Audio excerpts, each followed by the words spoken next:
Bienvenidos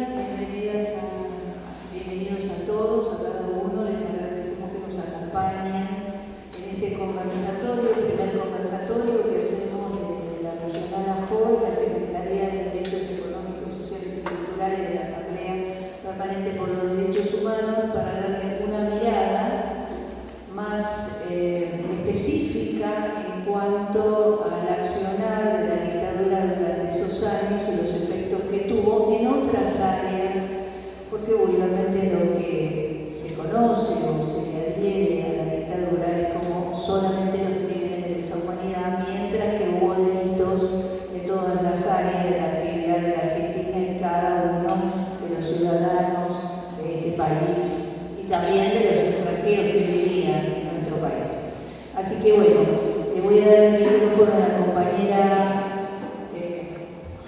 Mónica Pisone, que ella va a dar la apertura, va a presentar a los compañeros y va a retomar su tema.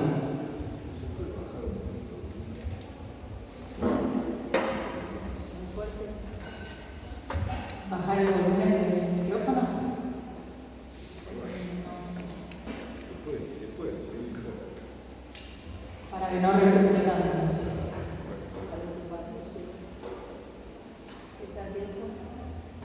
Hola, hola. Ahí se escucha mejor. ¿Sí?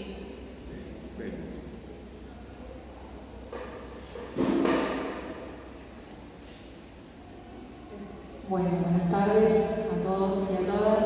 Un gusto verlos. Hoy nos encontramos en un nuevo aniversario del golpe de Estado. La larga noche que se extendió entre 1976 y 1983 con la intención de exponer los objetivos del sangriento gobierno de facto y expresar un avance sobre los cambios sociales y ambientales que impuso la dictadura del Blanco. Asistimos a reversiones económicas, culturales, de acceso a la salud, a la educación y a la justicia, que nos retrotrae a estados predemocráticos. Y en este conversatorio participamos Adriana Varela Puebla, artista, secretaria coordinadora de la Regional AJO e integrante de la Mesa Directiva de Derechos Económicos, Sociales y Culturales de la Asamblea Permanente por los Derechos Humanos. José Salvador Cárcamo, a mi derecha, a mi izquierda, profesor, economista, investigador de la UBA, integrante de la Secretaría de Derechos Económicos, Sociales y Culturales de la Mesa Directiva, autor de más de 10 libros sobre temas de economía argentina y latinoamericana y habitual redactor de artículos en medios de comunicación gráfica. El doctor Juan Carlos Frais, abogado laboralista, presidente de la Regional Balcarce de la Asamblea Permanente por los Derechos Humanos, integrante también de la Secretaría de Derechos Económicos, Sociales y Culturales de la Mesa Directiva y vicepresidente de la Asamblea Permanente por los Derechos Humanos. La verdad que un honor contar con su presencia. Muchísimas gracias, bienvenidos. Y me presento. Voy a comenzar la presentación del tema que me convoca, o que me convocaron. Yo soy Mónica Pisone, profesora de Historia, educadora socioambiental, integrante del Grupo de Investigación en Educación Ambiental para la Sustentabilidad de la Universidad Nacional Arturo Jauretche, coordinadora de la Comisión de Ambiente de la Regional AJO e integrante de la Secretaría de Educación de la Mesa Directiva de la Asamblea Permanente por los Derechos Humanos. Bueno, para abrir el tema, elegí un título que me parece muy convocante para este momento, que es Territorios que resistan. Memoria, dictadura y reconfiguración socioambiental del Partido de la Costa. A 50 años del golpe, volvemos a tres palabras centrales: memoria, verdad y justicia. Pero yo propongo un desplazamiento que es pensar la memoria no solo como reconstrucción del pasado, sino como una práctica situada que define qué se vuelve visible y qué permanece en la sombra. Y en esto me apoyo al historiador Paul Ricoeur, que sostiene que la memoria es una construcción ética y política. Las sociedades seleccionan entonces qué recordar y qué olvidar. Y en esta selección también se juega el horizonte de justicia. Para comenzar este tema voy a elegir presentarlo como memoria ampliada, del cuerpo al territorio. En Argentina hemos construido con enorme esfuerzo colectivo, y los libros que tenemos aquí lo demuestran, una memoria centrada en el terrorismo de Estado, los detenidos desaparecidos, los mecanismos de tortura, la violencia sobre los cuerpos. Esa memoria es obviamente irrenunciable. Pero podemos preguntarnos qué otras dimensiones de ese proceso han quedado menos iluminadas. La hipótesis que propongo es que la violencia no se ejerció solo sobre los cuerpos, también se inscribió en los territorios, no como efecto secundario, sino como parte constitutiva del proyecto dictatorial. Y esto se evidencia en los documentos de la época, donde el territorio aparece como objeto de intervención estratégica, entre los que produjeron algunos civiles como Américo Giotti o Ibérico Seychelles, y como lo expresan en las actas internas de la Junta Militar desclasificadas y declaradas por la UNESCO Patrimonio Histórico. Ahora, ¿qué intereses se protegían o intentaban proteger los militares en nuestra región? Y podemos identificar 4 dimensiones. El control político y administrativo, que estaba centrado en la fragmentación de los distritos para facilitar el control local. El desarrollo económico inmobiliario, que impulsó el turismo y la valorización de la tierra. La seguridad nacional, por el control poblacional en una franja costera estratégica y obviamente el ocultamiento de los cuerpos de los vuelos de la muerte. Y el ordenamiento territorial, la reorganización del espacio en función de un modelo de modernización. La dictadura no se puede ver entonces como una simple reorganización administrativa como hasta este momento lo veníamos teniendo en los territorios creados a partir de 1978. Se trata de una lógica de ordenamiento territorial orientada a la valorización económica del espacio. El territorio entonces es concebido como un recurso estratégico, algo que debe ser gestionado, ordenado, y una frase muy reconocida que es puesto en valor. Ahora, ¿cómo se traduce entonces el modelo económico en la producción del territorio? En este proceso se inscribe el modelo económico instaurado desde 1976, la apertura, el endeudamiento y la desindustrialización.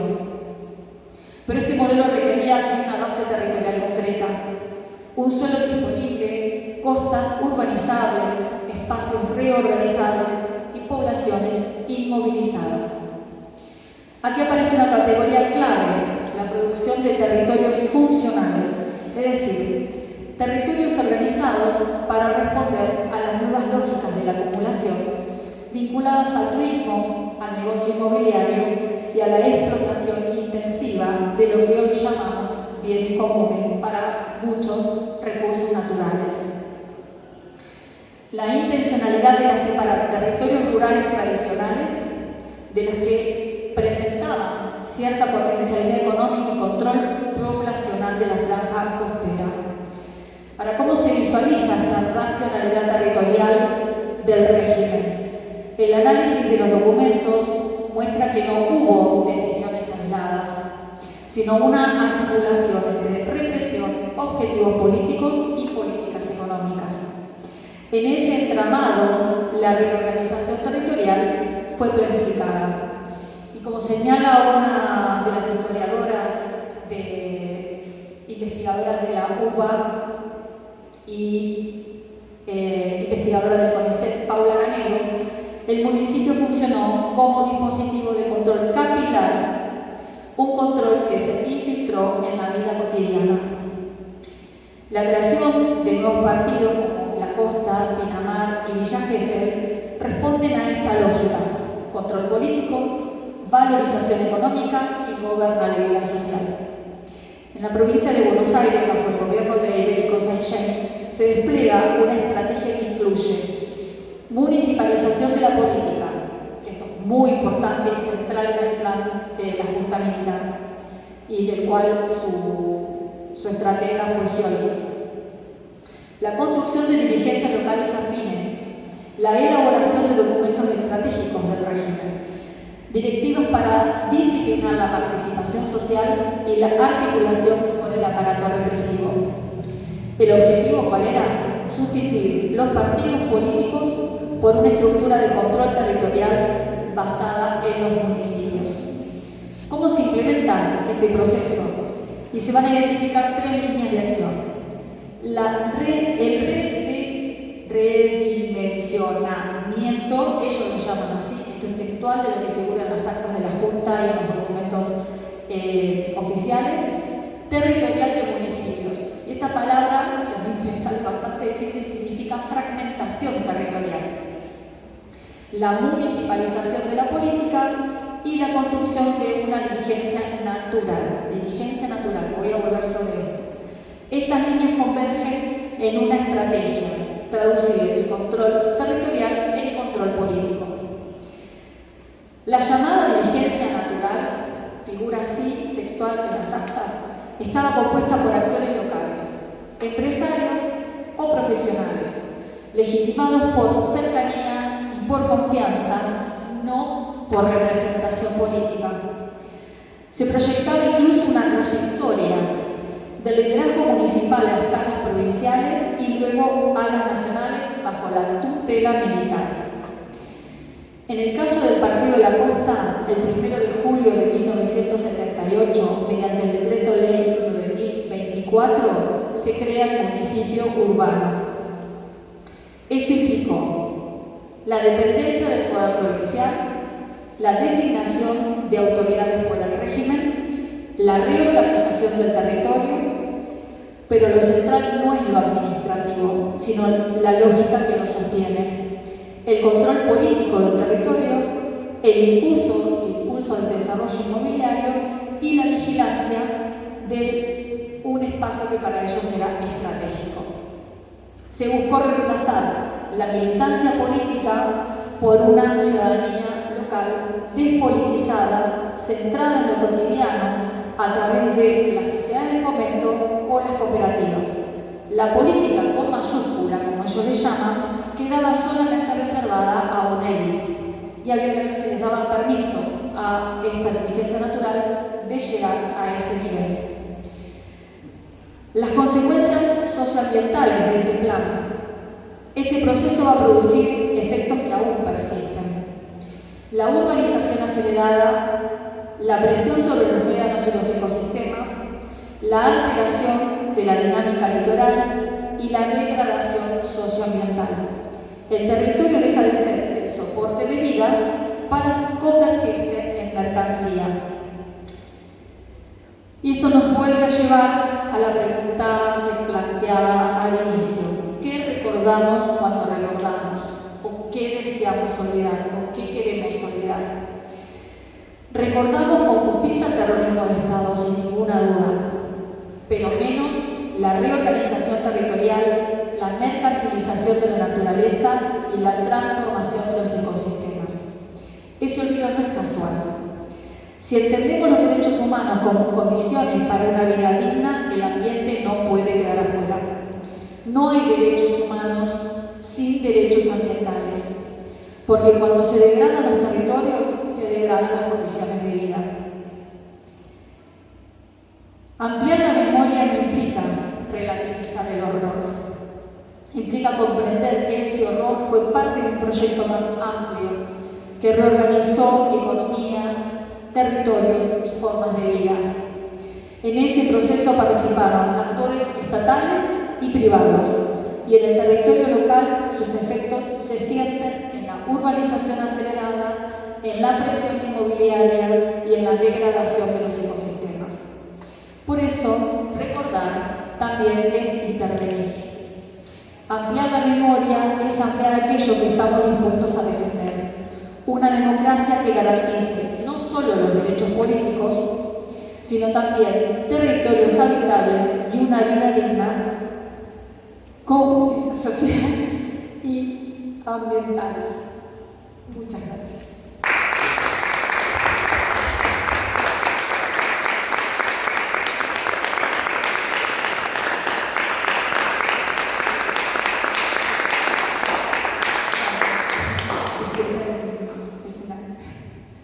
Pero bueno, es mucho tiempo de investigación, mucho trabajo en el territorio durante muchos años y es una deuda pendiente que todavía tenemos y no es de la dictadura, es de la democracia todavía esa deuda.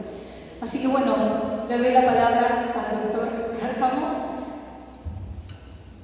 A ver, pero vamos a ver si se escucha ese micrófono, así que vota menos el sonido. A ver, Pruebo. a ver, ustedes dirán. ¿Escuchan? Sí. Bueno, confianza.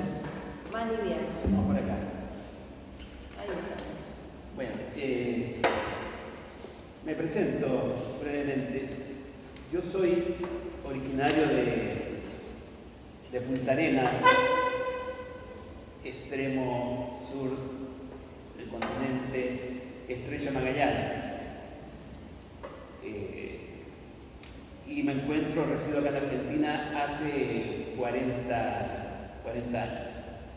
Exiliado político, 85 vine aquí a Argentina, por la privatización de todo el sistema universitario. Soy uno de los expulsados de la Universidad de Chile en los años 80, cuando se aranceló la universidad.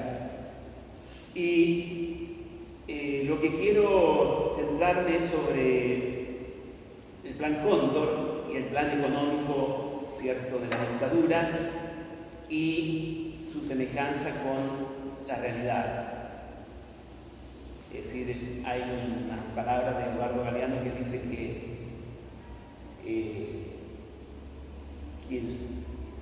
la historia es como mirar para atrás, es decir, mirando para atrás uno ve lo que se viene. La cita ahí de Galeano, no la recuerdo, pero dice, bueno, es un profeta con la mirada vuelta hacia atrás, por lo que se fue al uso documental, algo así. Eduardo siempre, bueno, tan lúcido. Y el 2 de abril del año 76, Martínez de Oz planteaba su plan económico, que es escuchar, ¿cierto?, hoy día al actual presidente argentino. Dice ahí en sus 12 puntos, en 10 nombra la palabra libertad: libertad de precios, libertad de transacciones cambiarias, libertad de comercio exterior, libertad de exportaciones, de importaciones, libertad de las tasas de interés, libertad en fijar el precio de los alquileres, ¿verdad?, libertad en la contratación de salarios, libertad para la inversión extranjera, libertad para las transferencias de tecnología. Es decir, el mal uso de la palabra libertad. Y esto se encaja con el Plan Cóndor, porque, bueno, hoy lo que vivimos, ¿cierto?, es el neoliberalismo, pero en democracia en nuestro continente. Pero primero se tengo que poner con lo que es el terrorismo de Estado, que comenzó, ¿cierto?, con la dictadura en Chile de Pinochet y el de Salvador Allende. Y el 21 de septiembre del año 76, como parte del Plan Cóndor, es asesinado el canciller Salvador Allende, Orlando Letelier, junto con su secretaria norteamericana, Ronnie Moffitt, donde intervienen, ¿cierto?, en ese asesinato la CIA, los servicios de inteligencia chilenos y la contra cubana. Y el 26 de agosto del 76, Letelier escribe un texto en un periódico norteamericano, él está residiendo en Estados Unidos, los Chicago Boys: libertad económica y represión política, dos caras de un mismo modelo. Se puede bajar por internet ese texto. Él lo preanunció. El 10 de septiembre, a Letelier ¿cierto?, le sacan la nacionalidad chilena y es una patria, se transforma en una patria. Y él, 5 días antes de su asesinato en Washington, pronuncia un discurso donde dice: yo nací chileno, soy chileno y moriré chileno. Ellos nacieron traidores, viven como traidores y serán recordados como fascistas traidores. Y prosigue, ¿cierto? El plan económico liberal tenía que ser impuesto matando a miles y con el establecimiento de campos de concentración en todo el país y el encarcelamiento de más de 100.000 personas a 3 años del gobierno militar. Dice eso Letelier. 5 días después, ¿cierto?, es asesinado en Washington y, bueno, muere con su secretario.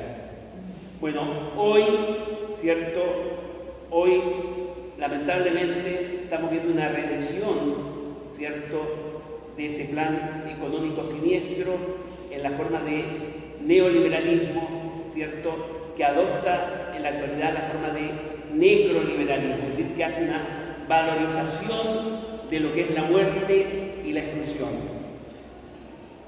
Y esto tiene que ver, ¿cierto?, también con lo que planteaba aquí la compañera Mónica, ¿cierto? Porque nuestros territorios, y me estoy refiriendo, ¿cierto?, a Argentina, a Brasil y a Chile, son territorios desde el punto de vista ambiental y ecológico estratégicos por la riqueza y sus recursos naturales. Fíjense ustedes que las emisiones de dióxido de carbono, ¿cierto?, de Estados Unidos y su demanda de recursos naturales, y ahí por eso me encajo con lo que nos señalaba, ¿cierto?, es varias veces su territorio. Es decir, Estados Unidos tiene petróleo en Texas, pero no alcanza el petróleo de Texas, necesita el petróleo de Venezuela, el petróleo de Irán, de Irak, etcétera, etcétera. Desde ese punto de vista, digamos, si todos emitiéramos tanto dióxido de carbono como Estados Unidos, requeriríamos, ¿cierto?, varios planetas Tierra, ¿verdad? Bueno, y la Segunda Guerra Mundial, ¿cierto?, se produce, entre otras cosas, porque el nazifascismo con Hitler necesitaba expandir su espacio vital, ¿verdad? Y su espacio vital, ¿hacia dónde se encontraba los nazis? Hacia el este, hacia Polonia y hacia lo que aquel entonces era la Unión Soviética.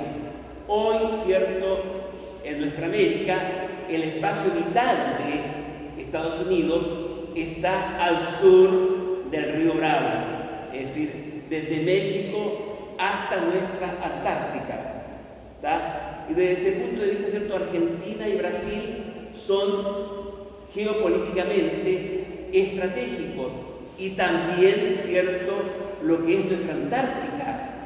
Hay 8 países que se disputan el territorio antártico y que tienen soberanía sobre eso. Entre ellos, ¿cierto?, Argentina y Chile, pero también Gran Bretaña, ¿cierto?, también Gran Bretaña, con su proyección que hace a través de lo que son las Islas Malvinas, donde, ¿cierto?, en esa proyección que hacen los ingleses, todo el territorio antártico argentino pasa a ser, ¿cierto?, de Inglaterra, de Gran Bretaña, y más de la mitad del territorio antártico chileno pasa a ser también, ¿cierto?, de Gran Bretaña. Bueno, no es casualidad, ¿cierto?, que se estuvo discutiendo en el Congreso, y no sé cómo habrá terminado la discusión, lo que es la ley de glaciares, ¿cierto? Es decir, Argentina tiene una reserva de agua natural, ¿cierto?, y de biodiversidad, junto con Brasil, que es enorme. Entonces, esa es una lucha importante, donde la Asamblea Permanente de Derechos Humanos, ¿cierto?, estuvo presente con voz en el Congreso de la Nación. Bueno, por tanto, ¿cierto?, hoy se reproduce, ¿cierto?, lamentablemente, lo que es ese plan Cóndor. Y así como ayer en nuestra América era Henry Kissinger, ¿cierto?, el que fue cómplice de todo el proceso de terrorismo de Estado que después vivimos. Hoy día es el señor, y tiene el mismo cargo que tenía Henry Kissinger, Marcos Rubio, ¿tá? Y no olvidemos nosotros, ¿cierto?, que la contra cubana no solamente estuvo en el asesinato detrás de Orlando Letelier, que allí estuvo este hombre que yo te lo nombré, ¿cierto?, un agente de inteligencia cubano, Luis Posada Carriles. Bueno, hoy Luis Posada Carriles estuvo detrás del atentado a Orlando Letelier y también se coloca como fecha del Plan Cóndor en el año 75, pero el Plan Cóndor ya comenzó en el año 74 con el asesinato en Buenos Aires, ¿cierto?, en el barrio de Palermo, del comandante en jefe chileno anterior a Pinochet, que es el señor Carlos Prats, que también fue asesinado por servicios chilenos, argentinos, que ahí ya colaboraban, ¿cierto?, la AAA, ¿cierto?, y bueno, y también estuvieron los cubanos detrás de este tema, la contra, llamémosle, cubana. Entonces, ya lo decía el expresidente, ¿cierto?, de Ecuador, Correa, que tenemos hoy en nuestra América un nuevo Plan Cóndor, ¿tá? Y eso hoy somos testigos. Lo más grave de todo, ¿cierto?, es que es en democracia, ¿tá?, con todo el lavado de conciencia, ¿cierto?, que están haciendo con nuestra población. Porque estamos en lo que se llama una guerra de nueva generación, la guerra, ¿cierto?, por una guerra cognitiva, ¿tá? Bueno, y ahí en eso la pandemia marcó un punto de inflexión en nuestras vidas, ¿tá? Hoy estamos todos conectados, ¿cierto?, con nuestros celulares, nuestras computadoras, estamos todos, podríamos decir, fichados. Bueno, eso entonces, es decir, hay que resistir, ¿cierto? Y sin ninguna duda, ¿tá?, como Asamblea Parlamentaria de Derechos Humanos estamos haciendo eso.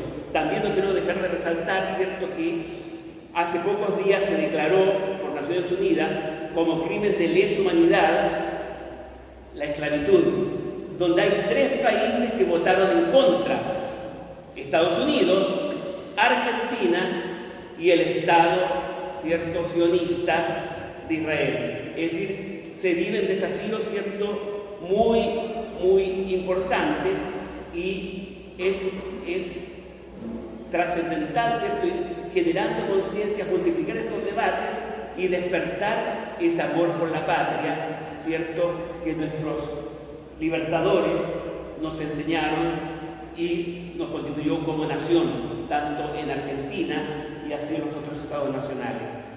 Bueno, finalizando, como para reflexionar posteriormente, yo aquí veo un grave problema hoy día en la Argentina, que es un problema, ¿cierto?, de balcanización que puede vivir el país, ¿tá? Es un problema muy serio.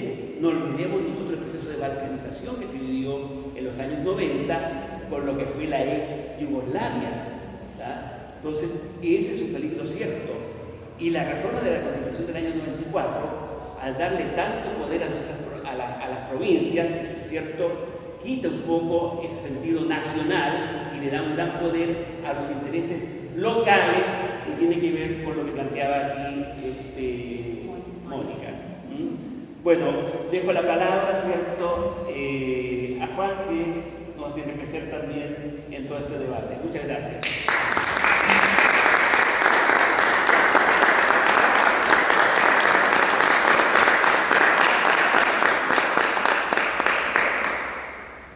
Bueno, buenas noches a todas y todos. Es un gusto para mí estar en Mar de Ajó. Es la primera vez que vengo a Mar de Ajó.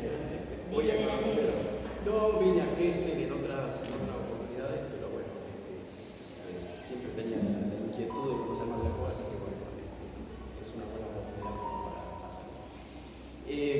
Bueno, en nombre de la PDH le agradezco a Adriana y a compañeras y compañeros de la regional de Ajó por organizar este tipo de encuentros que contribuyen, por supuesto, a conocer más y mejor acerca de un periodo tan triste como el de la dictadura cívico-militar que atravesamos las argentinas y argentinos entre 1976 y 83, y que bueno, es susceptible de mirarlo desde distintos puntos de vista.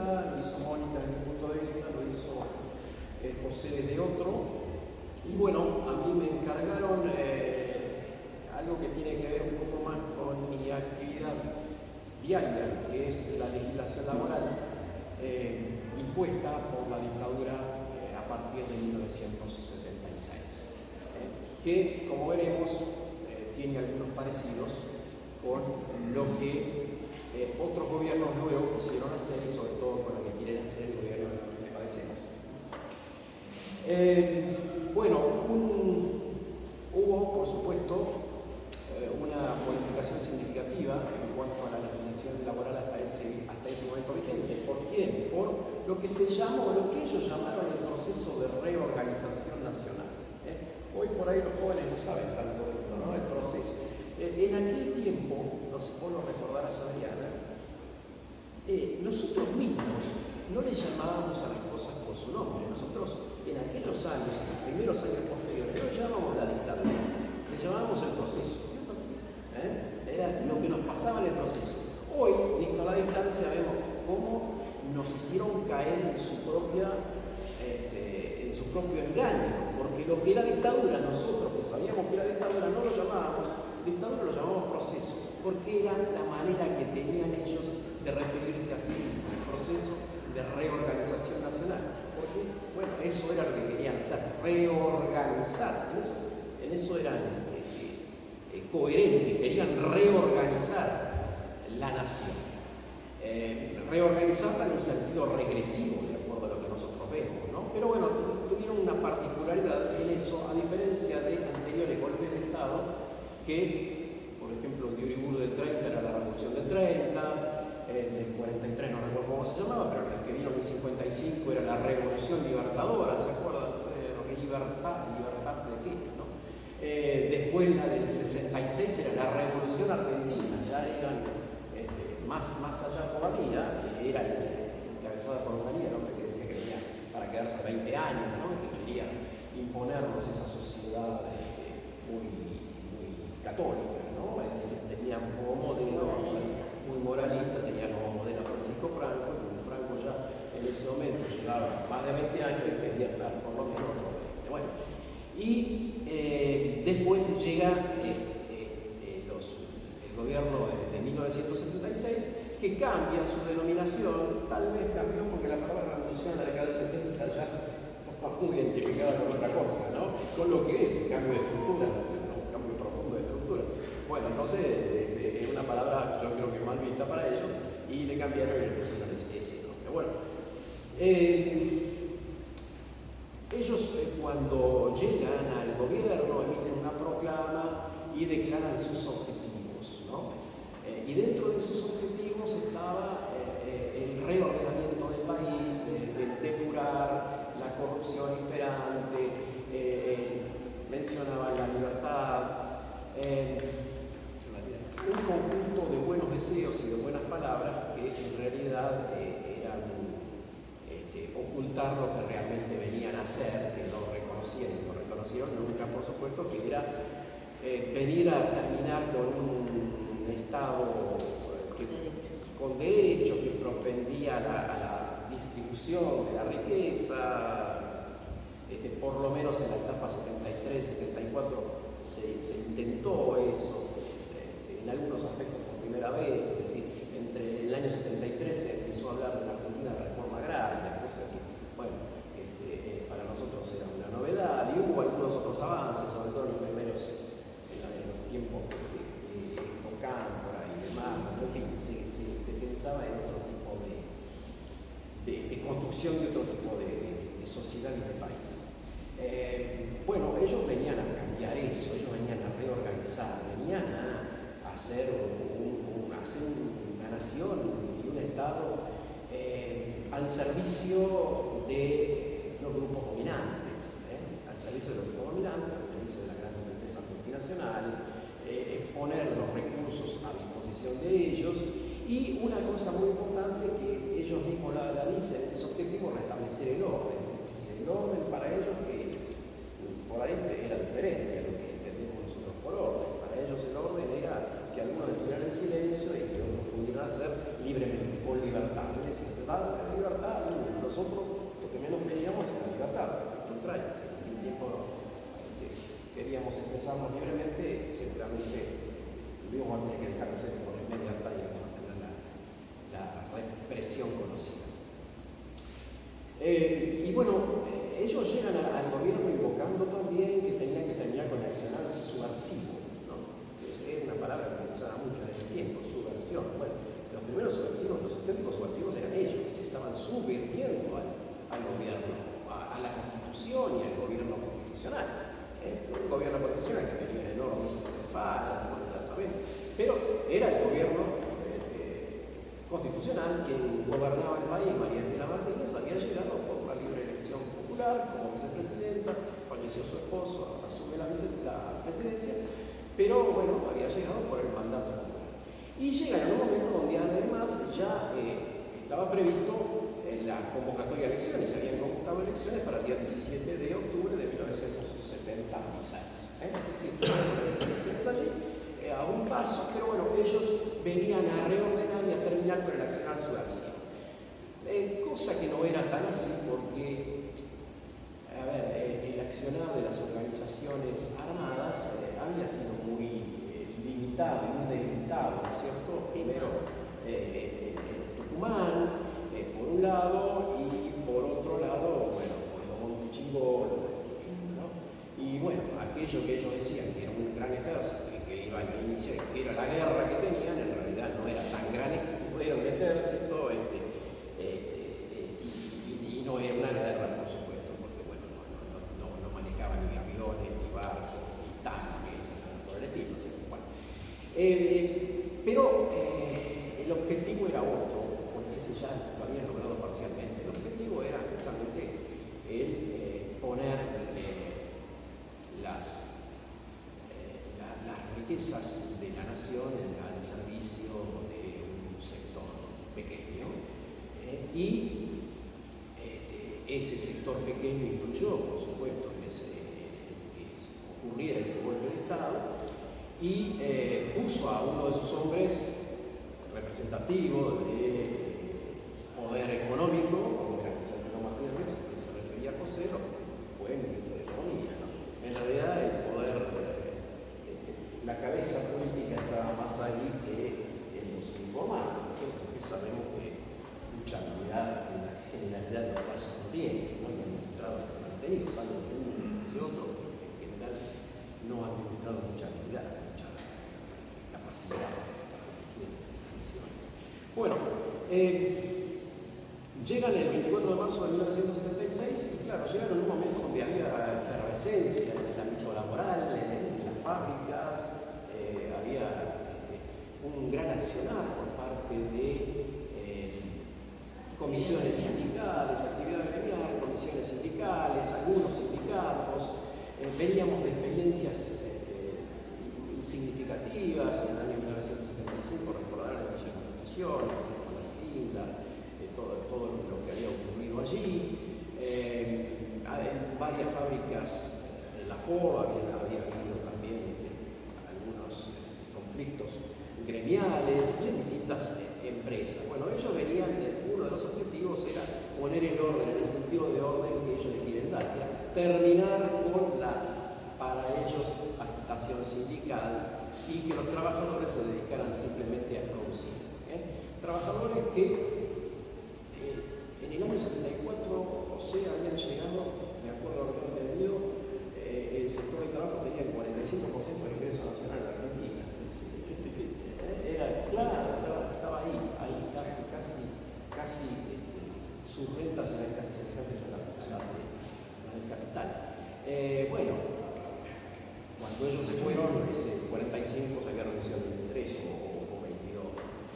Y bueno, y llegaron y una de las, por supuesto, además de desalojar a la presidencia, al Poder Ejecutivo Nacional, además de desalojar a los gobernadores y vicegobernadores, además de desalojar a todos los diputados de la Cámara y a los senadores del Senado y terminar con los intendentes de todo el país y con los consejos deliberantes de todo país, terminaron, por supuesto, también con buena parte de la Constitución, ¿no? Y ellos pusieron como en esa pirámide, primero, más arriba de todos los objetivos, luego el estatuto de reorganización, el estatuto del proceso de reorganización nacional, y después venía la Constitución. Es decir, primero había que respetar lo que decía los objetivos del estatuto y después la Constitución. Cuando yo estudiaba, ya era en esa época, y recuerdo que tenía que estudiar Derecho Constitucional. Bueno, estudiamos la Constitución, pero también estudiamos el estatuto, que era lo que primero. También lo había dicho en la época de la. Claro. Bueno,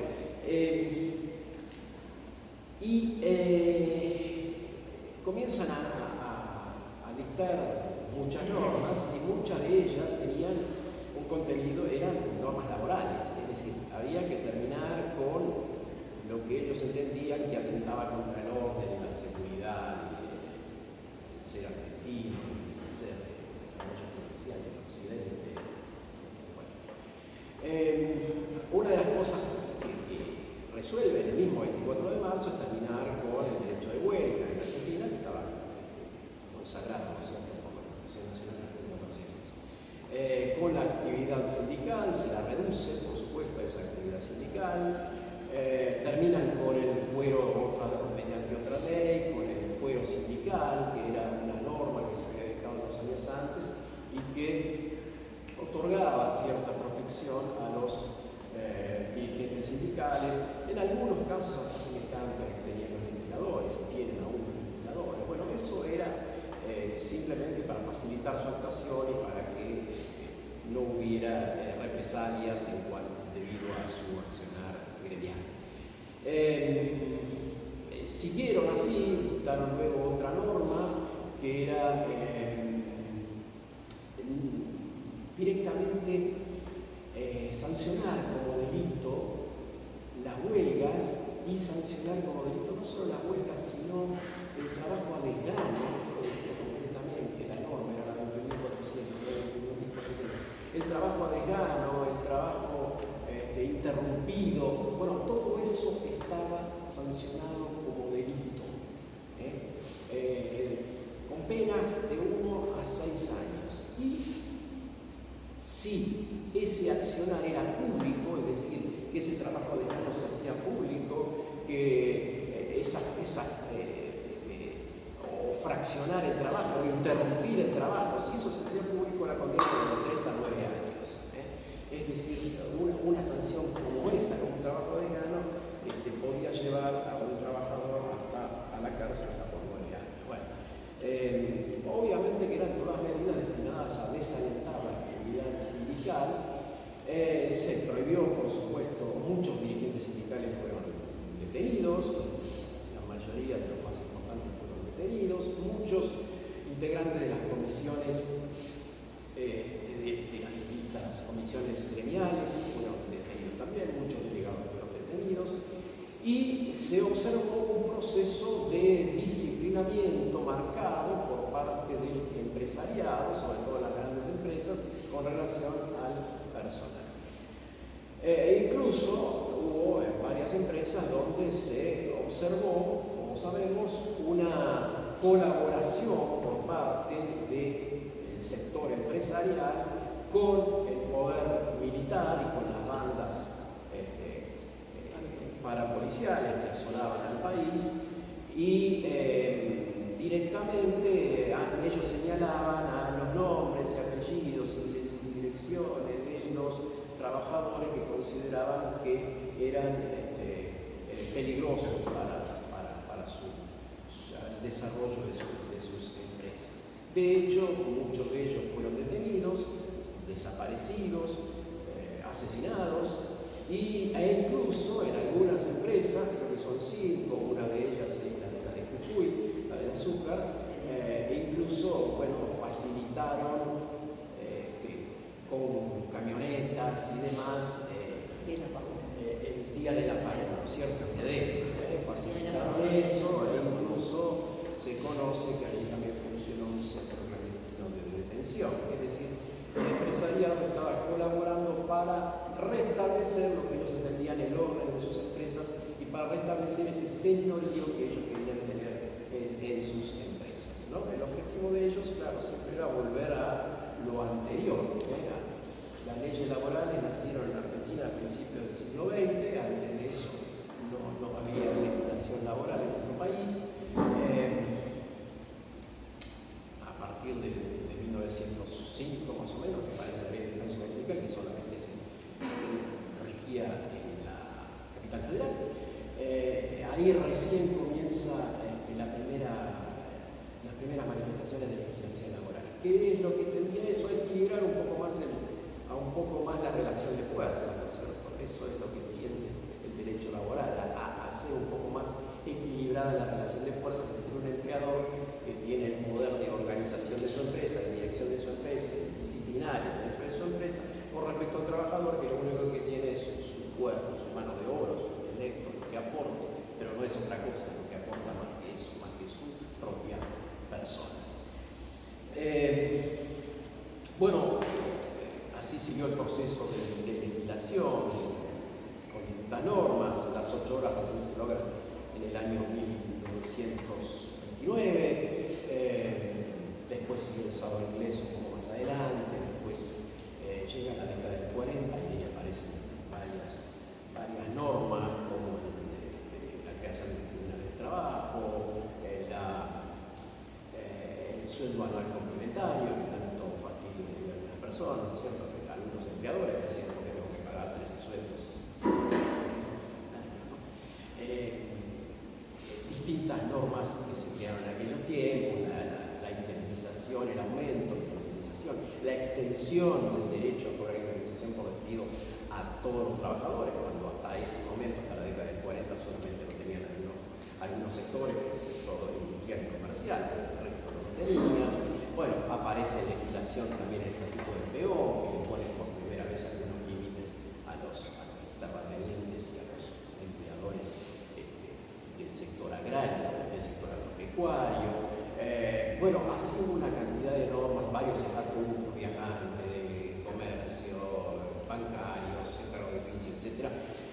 Y bueno, todas esas normas, o no todas, pero casi todas esas normas fueron concentradas luego cuando llega la década del 70, y ahí comenzamos más específicamente con el tema, en la Ley de Contrato de Trabajo, la 20.744, que se sanciona en el año 1974, en septiembre, que era una ley que venía siendo proyectada por un equipo de abogados que estaba dirigido por el doctor Centeno, un abogado marplatense, abogado de distintos sindicatos, y bueno, logra sancionarse esa ley que contenía muchas de estas normas que yo mencioné, la mayoría de esas normas, más recetaba criterios de la jurisprudencia, más recetaba criterios de la doctrina, es decir, no era un código, no estaban todas las normas laborales concentradas allí, pero la enorme mayoría de ellas sí estaban concentradas dentro de esa ley a ese momento, la 20.744.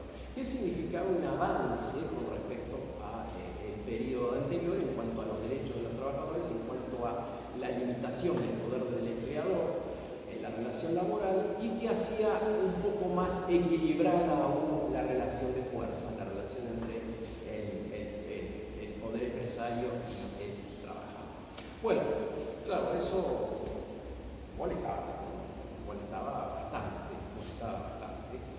Y se produce el golpe, se produce en marzo del 76, y en mayo de 1976 ya se modifica esa ley de contrato de trabajo.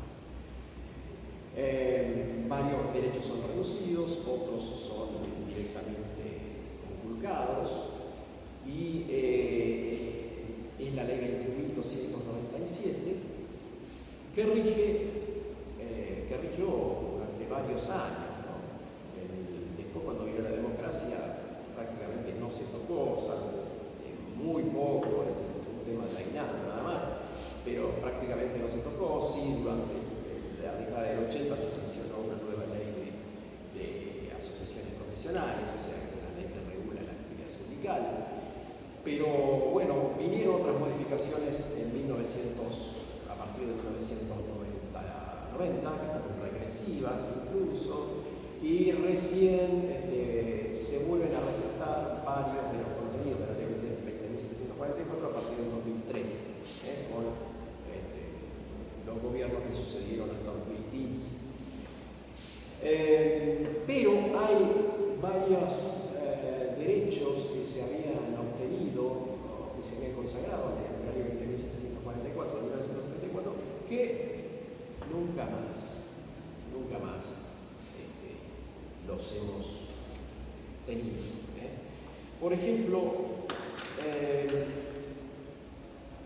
hay una lista, voy a dar algunos nada más, pero para que se vea algo que es, que ustedes saben por supuesto, pero muchas veces parece como que las consecuencias de la dictadura cívico-militar terminaron en 1933 o terminaron con la realización de muchos juicios. No, hay un montón de normas sancionadas por la dictadura cívico-militar que todavía están vigentes. Y otras normas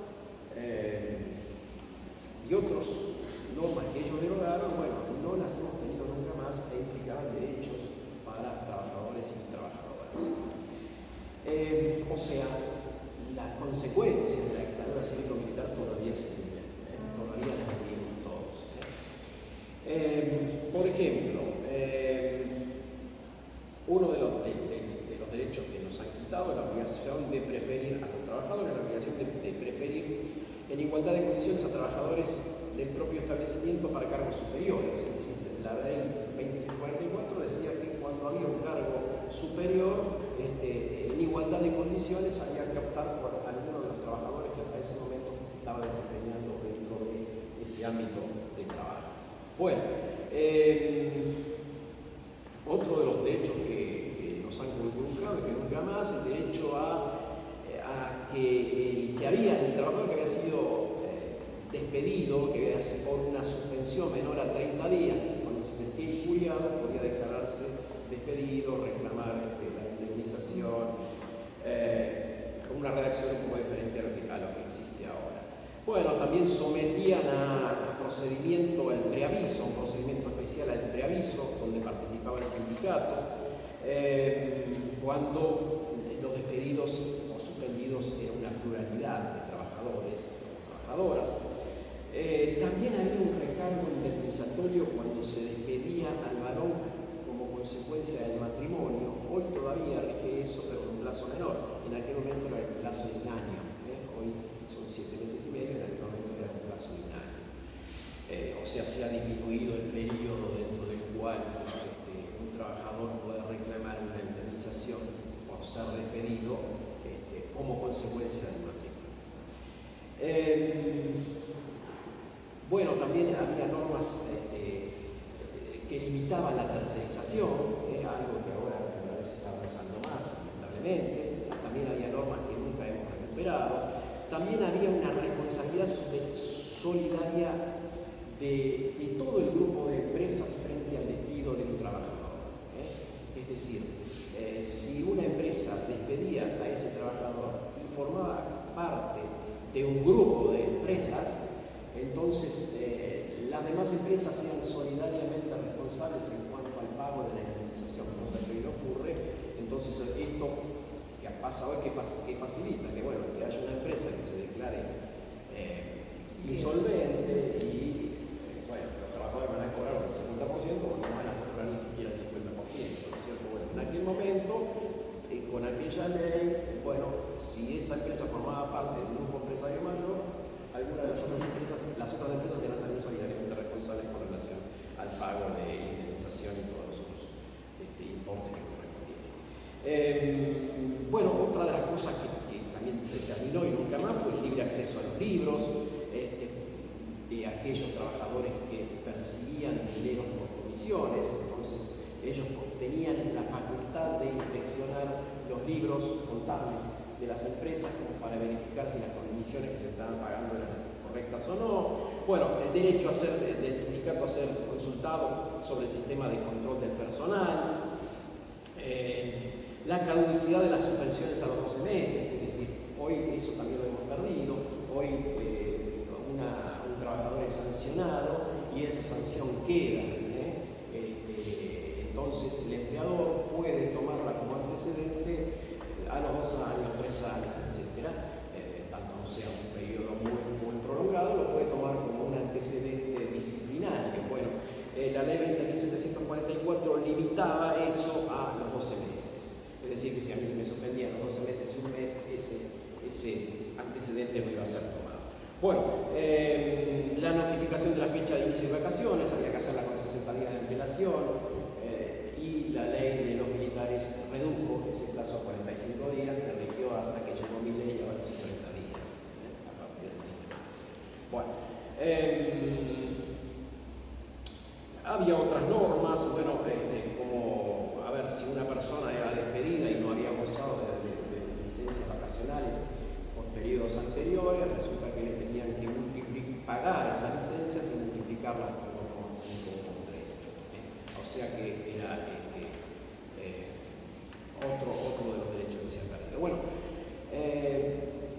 nunca más se volvieron a obtener estos derechos y hubo otras normas que también quisieron no ir solamente contra los derechos de los trabajadores, sino sobre todo contra la actividad sindical, limitar la actividad sindical, dispersar la actividad sindical, alejar la relación entre el dirigente sindical o representante sindical y el trabajador o trabajadora. Pergeñaron distintas cosas que a algunas no les salieron, por ejemplo, dispusieron la reafiliación de todos los trabajadores a sus sindicatos. Esto era una medida que había adoptado el gobierno pensando que, bueno, gran parte de los trabajadores no se iban a reafiliar. Bueno, dictaron un decreto en el año 1977 para eso, pero tuvieron la mala suerte ellos de que el 90% de los trabajadores que estaban afiliados a los sindicatos volvieron a reafiliar. Y después esas afiliaciones crecieron después de 1983, aún no, salió exactamente al revés de lo que ellos querían. Bueno, también hubo, a ver, no era solamente un sector el gran responsable de todo esto. Los militares estaban gobernando obviamente para tener como dijimos antes, los derechos, los intereses del poder económico, ¿no?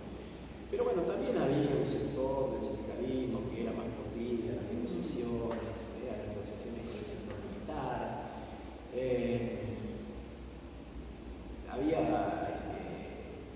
Pese a eso, pese al férreo control militar que había en cada una de las empresas, hubo varias empresas en las cuales hubo conflicto. En el mismo año 76 están registrados más de 80 conflictos en empresas, es decir, en el peor momento de la dictadura hubo más de 80 conflictos en empresas, algunos importantes. Estoy hablando de empresas de primer nivel, ¿cierto? Entre ellas las empresas del sector automotriz. En 1977 crecieron los conflictos aproximadamente hasta 100, según algunos autores que se han ocupado de documentar esto. En el año 78 bajaron un poco porque estaba aquello del mundial, se acordarán, ¿no? Ya tenemos algunos años, ¿no? Cómo se vivió aquello, bueno, bajaron los conflictos laborales un poco y en 1979 se produce ya un crecimiento de esos conflictos gremiales y por primera vez, uno de los dos sectores representativos de los sindicatos se dividía entre la Comisión de los 25, estaba Baldini entre ellos, y había otro sector que se llamaba Comisión Nacional de Trabajo, que estaba el Moro Triaca, padre de otro Triaca que anda por ahí, bueno, que también era un dirigente sindical, ¿no? Se llama la primera huelga, a los militares le hacen una huelga en el año 1979, en abril del 79, fue la primera. Abril del 79, cuando todavía en pleno apogeo, ¿no? Todavía no habían empezado a diluirse su poder como le pasó después, ¿sí? Bueno, aún tienen otra huelga a fines de los 80, claro, los sindicalistas en aquel momento buscaban ver la mejor manera de poder sacar a la gente a la calle. Cuando encontraron que por ahí ligándola con los religiosos lo sacaban, y era cuando hacían algunas manifestaciones allá en Liniers, ¿no? Ahí donde se manifiestan el 7 de agosto. Bueno, no coincidía con el 7 de agosto, pero bueno, buscaban alguna relación con también algunos sectores de proclive. Bueno, siguieron los conflictos sindicales, en el 81 hay otra huelga y hubo una también muy recordada que fue el 30 de marzo de 1982, que fue una manifestación muy importante. Yo creo que a nivel personal la recuerdo perfectamente de haber estado allí, de haber corrido unos palos que venían encima, en la Avenida de Mayo. Bueno, con esto que quiero decir que pese a la represión, a la cruel represión que existía, de todas maneras había dirigentes sindicales que se enfrentaban al poder militar y policial inmenso en aquel momento, con distintos planteos, con huelgas. A algunos no les fue nada bien.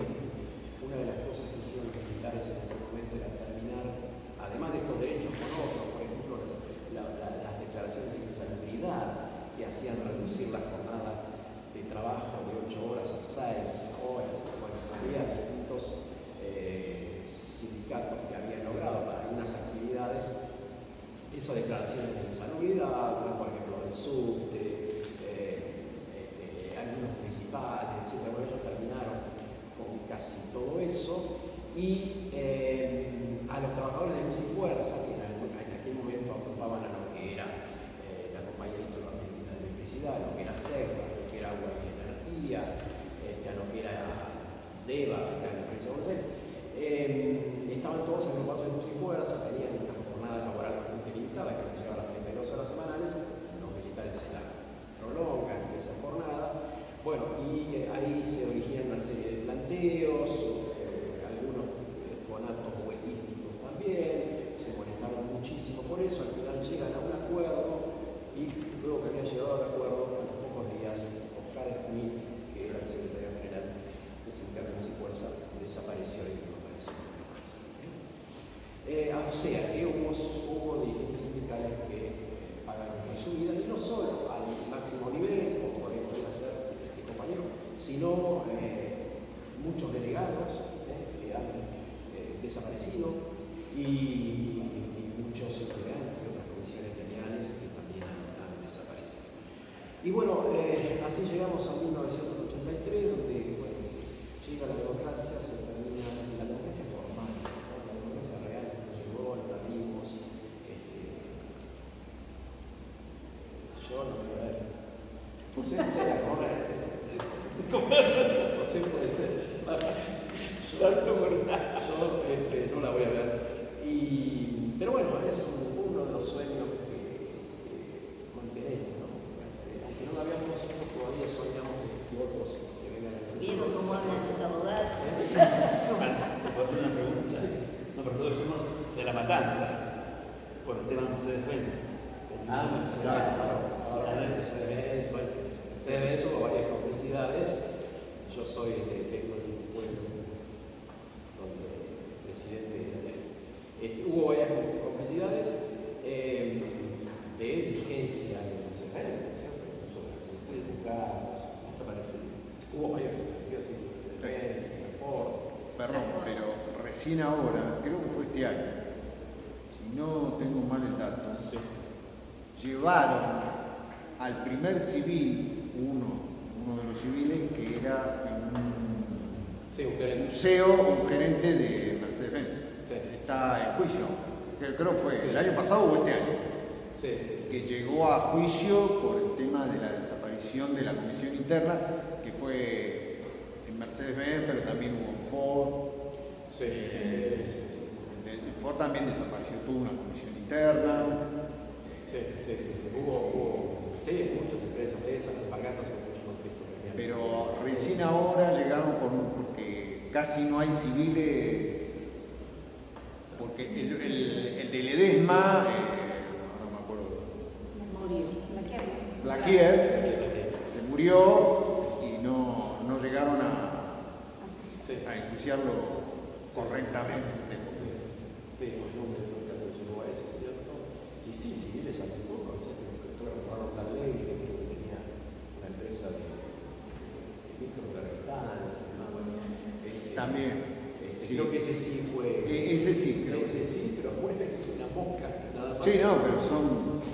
Sí, estamos hablando de. Sí, no llegan así. Sí, bueno, sí. Claro. Y eran los grandes, quienes estaban detrás del brazo armado, ¿no?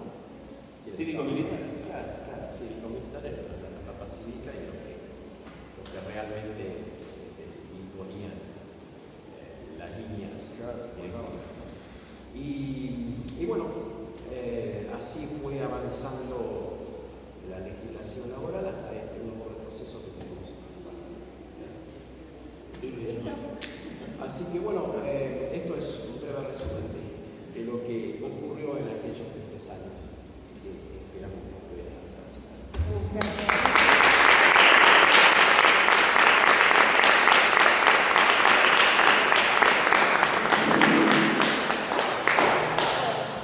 Y a mí me toca hablar de cultura. ¿Qué pasó en la cultura y en la comunicación en aquellos años? Se sabe bastante, porque los artistas en general, especialmente los del espectáculo y la literatura, han tenido mucha repercusión. Pero yo la vivía desde adentro porque ya era adulta, así que ya estaba en esos circuitos, ya tenía 24 años cuando ocurre el 24 de marzo, y uno percibía tanto la mordaza cultural y comunicativa, ya respiraba directamente en el aire, ¿no? Era una situación en la cual uno sabía que se iba a buscar un libro, alguna librería, probablemente te encontraras con un chabón al costado y otro del otro lado que estaba fijándose a ver qué estabas leyendo y probablemente te llevaran de patitas en algún patrullero a algún lado. Lo mismo pasaba con la Escuela de Bellas Artes, que es la carrera que yo hice, donde era muy difícil continuar. A mí me pasó que, por ejemplo, desapareció mi legajo, así automáticamente. Y yo era una de las tantas que toda la noche, cuando tenía que volver a casa, era un verdadero despliegue de compañeros, pero resulta que yo, al final, como tantas otras, en algún momento te tenés que bajar del colectivo y caminar unas cuadras hasta tu casa, y siempre a alguna le tocaba que lo siguiera un patrullero. Y éramos estudiantes, digo, en el primer tiempo, así que eso era muy complicado, pero ya también había pasado en el tiempo de Onganía. Pero hay cosas que son muy destacables, como fueron la quema de los libros, ¿no? Esta cosa del accionar ígneo de los grupos de mucho poder que usan el fuego como una herramienta política mafiosa que continúa en Monta, pasó en Cromañón. Es decir, es un elemento que les sirvió. En este caso, estos tipos tuvieron 2 grandes incendios, o 3. Una era la de los libros.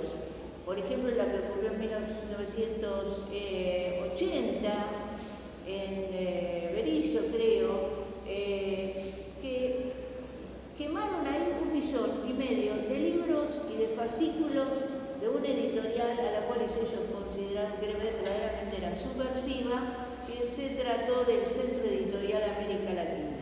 Y los tipos mirando adelante, los directivos, como para que escarmentaran y no volvieran a hacer esa clase de ediciones, ¿no? Que aprendieran a hacer otra cosa. 1,5 millones de libros es como directamente te quiebro, te elimino. Otra ridícula fue en la Escuela Superior de Comercio.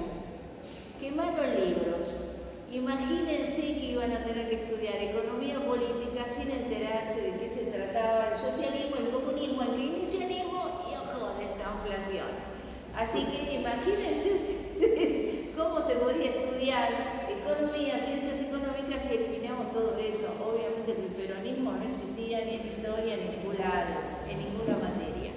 Así que esa era también una especie de censura dentro de la educación. También se incendió el Teatro del Picadero, a una semana del estreno de un grupo que usó ese lugar como cuna, que fue el Teatro por la Identidad. Así de sencillo, es decir, los tipos iban derecho a amedrentar en una forma drástica, dramática.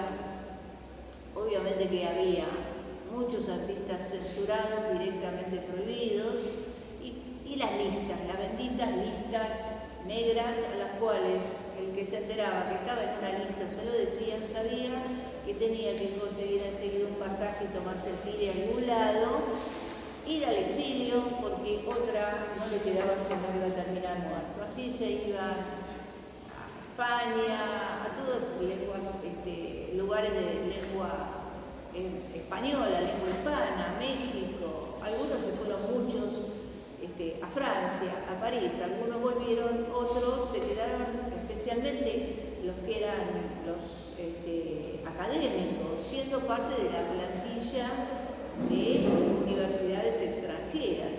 Es el caso de México, tiene montones de docentes que recalaron ahí y no han vuelto más, ¿no? Una suerte de regalar la materia gris a Argentina cuando vienen estos argenticidas que ocurren esas cosas. Hay también algo que no sé si se acuerdan mucho, pero en esos años era famoso un tal Miguel Tato, que era el señor Tijerita.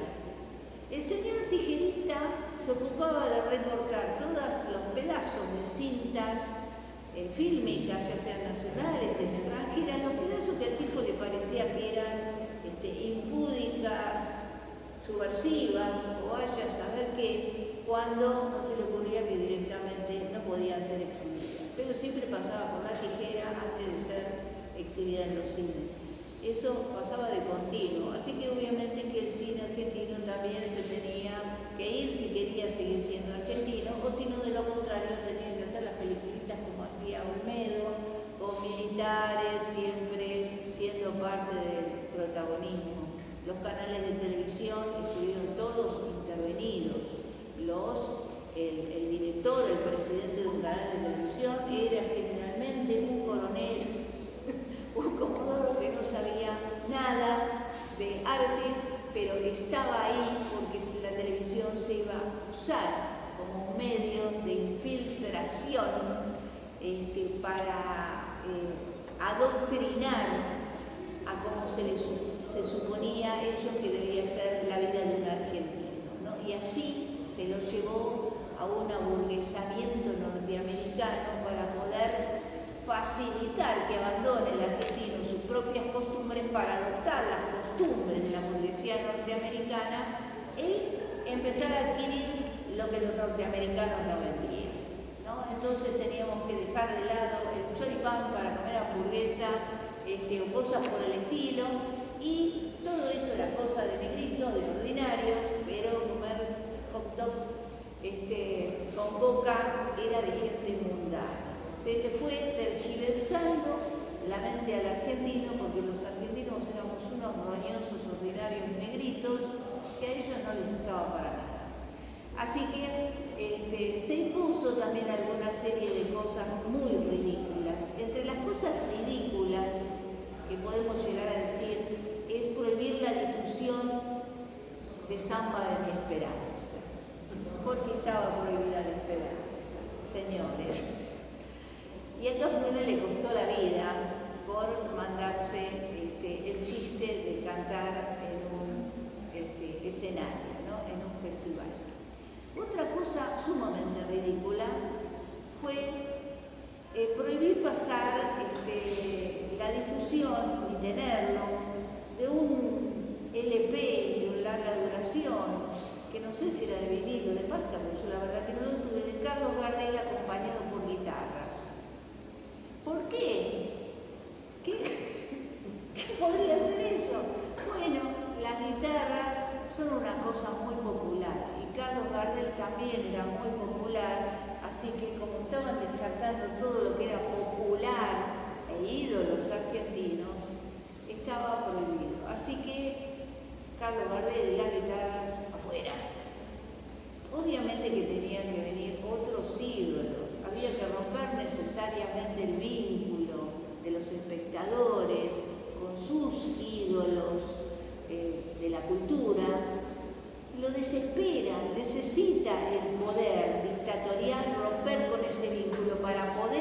defenderse ellos con sus ídolos. O sea, no es casual que se hubiese atacado a determinados actores o artistas, inclusive de la plástica, como, qué sé yo, Carpani, Juan Manuel Sánchez, que eran parte del grupo Espartaco, que sufrió ahí dos secuestros, desapariciones forzadas, uno de una mujer, de Elena Dick, que era la única mujer, y el otro era Franco Venturini Jos. ¿Por qué era esto? Y bueno, porque era un grupo que se ocupaba de retratar las caras argentinas, con toda su realidad, con todo su sufrimiento, cosa que el arte no debe ocuparse del sufrimiento. Ellos tenían que imponer la estética imperante, hegemónica de Europa.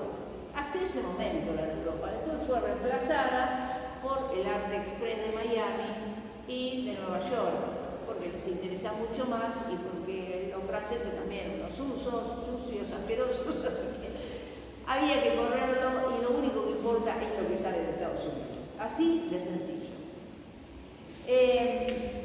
La cuestión es que esta mordaza cultural y comunicacional se impuso, se fue adoptando, aunque quizás algunos hayan protestado un poco en aquellos tiempos, fue ganando terreno en las casas. Inclusive, determinadas costumbres domésticas como romper con los rituales cotidianos que había en todas las familias de juntarse a desayunar, comer, almorzar, merendar y cenar todos juntos. Gracias a la televisión yanqui se empezó a romper con esos hábitos tan saludables donde las familias tenían una idea de las cosas que le pasaban a sus hijos. Eso fue reemplazado por una manera, como decir, un estilo de vida más desapegada de las familias y que cada uno comiera por su lado cuando llegara y que se hiciera una hamburguesa así nomás y ya no esperar el pastel de carne que hacía mamá ni nada por el estilo. Hay situaciones, por ejemplo, en el tema comunicacional fue también gravísimo. Hubo medios de comunicación que fueron afines a estos gobiernos y a ese gobierno, a la dictadura, y se benefició, por supuesto, ampliamente. Recordemos el caso Clarín, La Nación, Papel Prensa, que ayudaron a promover,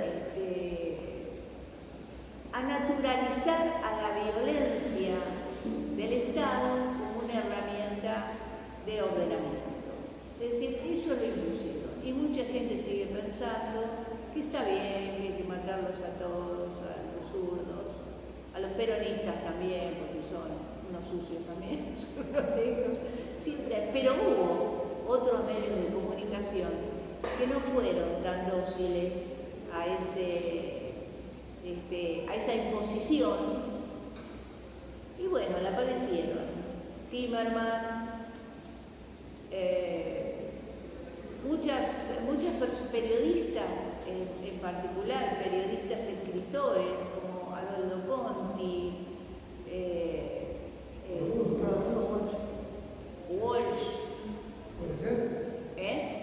Rodolfo Walsh, claro, me estaba viniendo a la cabeza, documentalistas como Raimundo Gleiser, ¿no? Y después, bueno, cualquiera que mostrara en sus textos, tenga contenido que fuese absolutamente inconveniente al plan de domesticación de la dictadura. Y hablamos de dictadura del plan Cóndor, ya hay que abandonar eso de hablar de la dictadura cívico, militar, eclesiástica, empresarial y zaraza. Fue el plan Cóndor del Pentágono, hay que decirlo así, porque si no, no reconocemos a nuestro verdadero enemigo.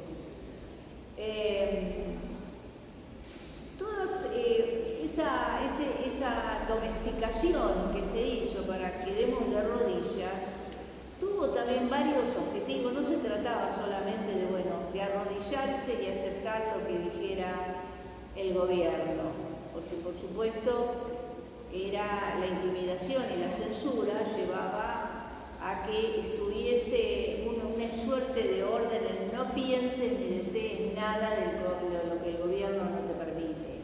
Era un mandato por el estilo subliminal, lo cual la gente hacía que se autocensurara para sobrevivir, para seguir vivo, para, qué sé yo, para comer. Yo recuerdo un momento en el cual los militares convocaron a varios artistas, entre ellos estaba Eduardo Falú, y mi marido con otros músicos amigos decía, pero mirá, mi marido se quejaba y decía, mirá cómo se entregó de rodillas, fue Falú a ese lugar, y el otro le decía, ah, sí, y decime, ¿vos cómo hacés para decirle que no vas a ir, que tenés una diarrea? ¿Cómo hacés? Te vas a desaparecer. Es decir, no había muchas posibilidades. La verdad que esa era crudísimo, pero real. Te invitaba al gobierno militar y mejor anda o jodete. Así de sencillo. Pero el verdadero objetivo es que nos convirtamos en seres alejados de la cultura y de nuestros deseos. No solo de nuestra identidad como argentinos y tener nuestra propia cultura, lo cual no implica que no disfrutemos de las otras culturas, al contrario, nos enriquece, pero eso siempre tiene que ser una dinámica y una elección que va haciendo cada ser humano, cada grupo social o cada nación.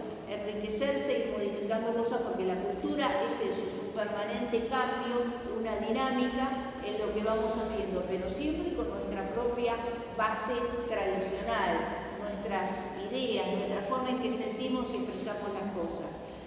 Había que alejarlo todo eso para separarnos de nuestros ídolos artísticos, pero también para convertirnos en seres productivos. Los del norte siempre pusieron como palabra sagrada, creo que desde Lincoln, no sé si ustedes se acuerdan, time is money, tiempo es dinero. O sea, había que laburar, hacer plata y no perder tiempo en ninguna otra cosa. Y ahora en la actualidad, con el gobierno de Macri, Cordero decía, ¿para qué quieren trabajar menos? ¿Para hacer qué? El desgraciado. Es decir, parece que los seres humanos o los trabajadores o la gente no pudiente no tiene derecho a tener una vida, a hacer arte, a hacer jardinería, qué sé yo, a hacer gimnasia, ser un aficionado al arte. La cuestión es que tenemos que producir plata, tenemos que callarnos la boca y no tenemos que desear ninguna otra cosa más que ser millonarios. Y el arte y la cultura apuntan efectivamente a lo contrario, a hacernos individuos satisfechos, libres, una satisfacción personal, ser parte del arte, de un lado y del otro, el que hace y el que es espectador. Entonces uno lo que siente es una vida más consciente, tener de la existencia una vida más consciente y una satisfacción personal y colectiva, es decir, se aporta algo. Y la cultura y el arte lo que nos hacen es entrenarnos emocionalmente. Bien sería que todos los adolescentes tuviesen una vocación artística o por lo menos un deseo como aficionado artístico, porque es el entrenamiento emocional en el cual de alguna manera vamos adquiriendo una sabiduría sencilla a través de las ficciones, de la literatura, del teatro, del cine. ¿Cómo resolver los conflictos y las contrariedades de la vida? Sin tener que recurrir a sedantes, a estimulantes, a calmantes, a drogas, a borracheras, a no sé qué. Eso es lo que hace el arte, nos hace seres libres, nos aleja de la necesidad de ser multimillonarios porque ya somos ricos. Para cerrar, mi frase favorita es: el arte es una experiencia que intensifica la vida y tenemos derecho a vivirla. A partir de este momento, comencemos a dialogar. Gracias.